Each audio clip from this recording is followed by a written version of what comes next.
In this lesson, we are going to discuss negative indices. To do that, we are going to use the second law of indices when we have the same base and we need to divide the two expressions, we just subtract the powers. And we're also going to use the fact that a to the power of 0 is 1. So let us now consider a to the power of 0 being divided by a to the power of n.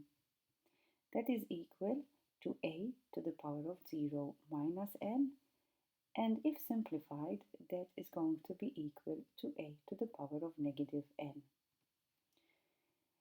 Worked out in another way, we can also say that a to the power of 0 divided by a to the power of n, because a to the power of 0 is 1, then it becomes 1 divided by a to the power of n, which can be written as 1 over a to the power of n.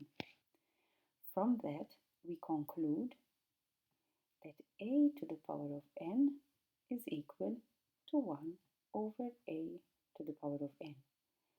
Let's consider an example here. 5 to the power of negative 2 can be written as 1 over 5 squared. And 5 squared can be simplified or evaluated to 1 over 25. Similarly, we can say that 1 over a to the power of negative n will give me a to the power of n. For example, 1 over 5 to the power of negative 2 is equal to 5 to the power of 2, which is equal to 25. So we can consider that when we have a negative power, that term goes to the bottom, or if it's at the bottom, it goes to the top.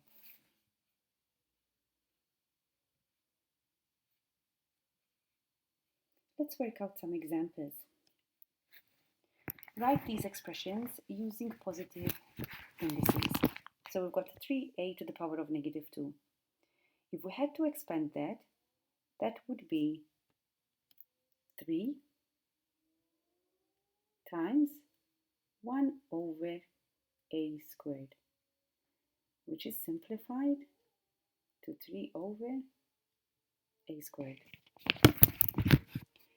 5x to the power of negative 3, y to the power of 2. So the 5 is not affected by any indices. X to the power of negative 3 goes to the bottom, whereas y to the power of 2 stays at the top. And we have simplified that expression using positive indices. In the next example, the 4 is not affected by any power, so it stays where it is. But a to the power of negative 5, since the power is negative, then a goes to the top with a power of 5. Here we've got 2x squared over 3y to the power of negative 1. The 2/3 stays where it is, it cannot be simplified. We've got x squared, which has a positive index, so it stays at the top. But y to the power of negative 1 has a negative power, which means it goes to the top.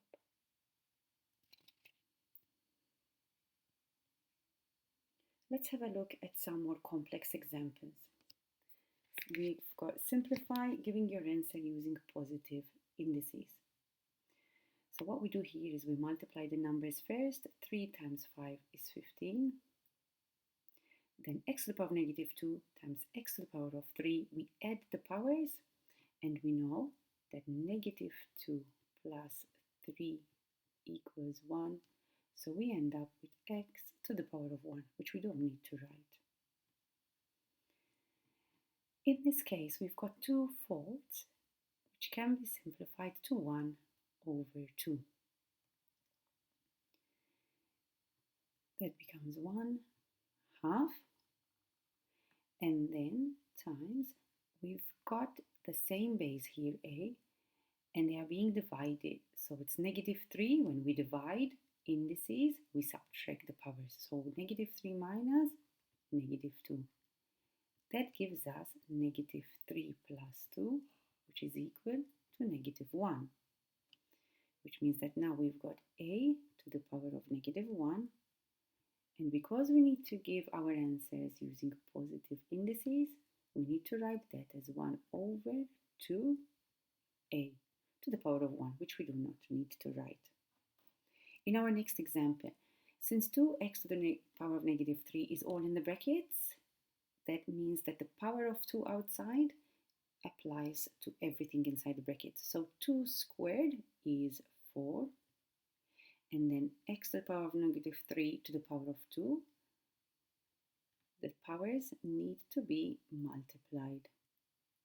So negative 3 times 2 is negative 6. That becomes 4 over x to the power of 6. In the next example, let's consider each pronumeran at a time. So I've got a to the power of 2 divided by a, which has a power of 1. So 2 take away 1 leaves us with a to the power of 1. We've got b to the power of 2 and b to the power of 3 at the bottom. 2 minus 3, that's negative 1. And here we've got c. 4 take away 5 is negative 1 as well. We can't leave the answer like that because we are giving the answer with positive indices. So a stays at the top, b goes at the bottom together with the c. Let's have a look at this example. Everything in the fraction is affected by that power of negative 2.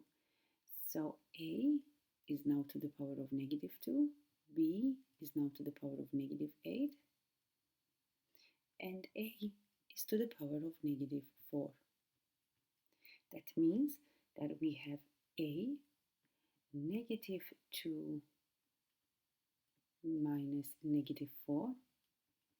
That makes it negative 2 plus 4, which is equal to 2, which brings us to a squared, and we have b to the power of negative 8, which can be presented as a squared over b to the power of 8.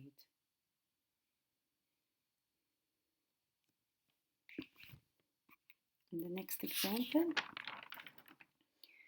we've got multiplication of two fractions. There's a fair bit of work that we need to do here.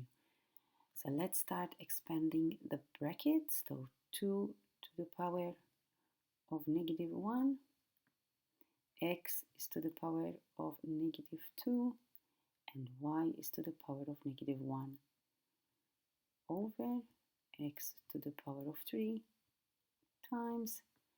So y is now to the power of 4 because negative 2 times negative 2 is 4 over 2 x to the power of negative 2 y equals. I suggest that at this stage you just simplify the numerators and simplify the denominators. So we've got 2 to the power of negative 1, we've got x to the power of negative 2, and we've got negative 1 plus 4, which is 3. So we've got y to the power of 3 over. Here we've got the 2, and then we've got x cubed times x to the power of negative 2. So 3 minus 2 is 1, so that leaves us with x, and we've got the y. So now we have this 2 to the power of negative 1 gives us half. So this 2 is going to end up being a 4. The power of x is negative 2. Negative 2 minus 1 is negative 3. So x to the power of negative 3. And y has a power of 3 minus 1, which is 2. So the final answer would be y squared at the top.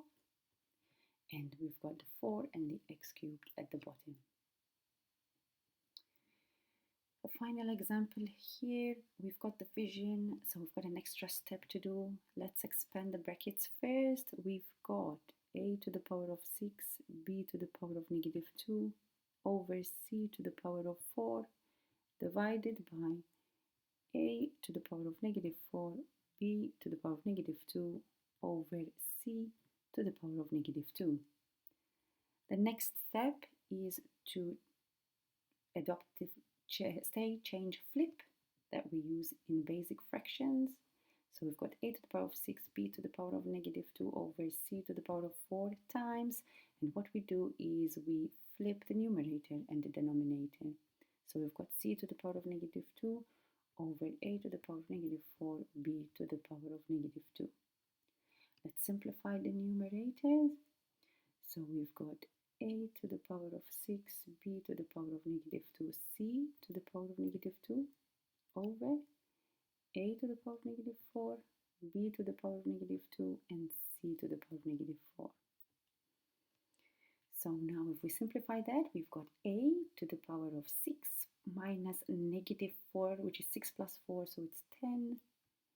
We've got b, which is negative 2 minus negative 2, which makes it 0. And then c is negative 2 minus 4, which is negative 6. So the final answer is going to be a to the power of 10, b to the power of 0 is 1, so we don't write it, and c goes to the bottom to the power of 6. Also note that a over b to the power of negative 1 can be written as b over a. And why is that? Because if we expand the brackets, a to the power of negative 1 over b to the power of negative 1 means that I've got a to the power of negative 1 is 1 over a times b to the power of negative 1, which is b over 1. And that makes it equal to b over a. So if we have to evaluate something similar to this expression, 3/4 to the power of negative 2, the easy way to work it out is use the reciprocal of 3/4, which is 4/3, put it in brackets, and now the negative in the index disappears, and you've got now to the power of 2. That brings it to 4 squared over 3 squared, which is equal to 16 over 9.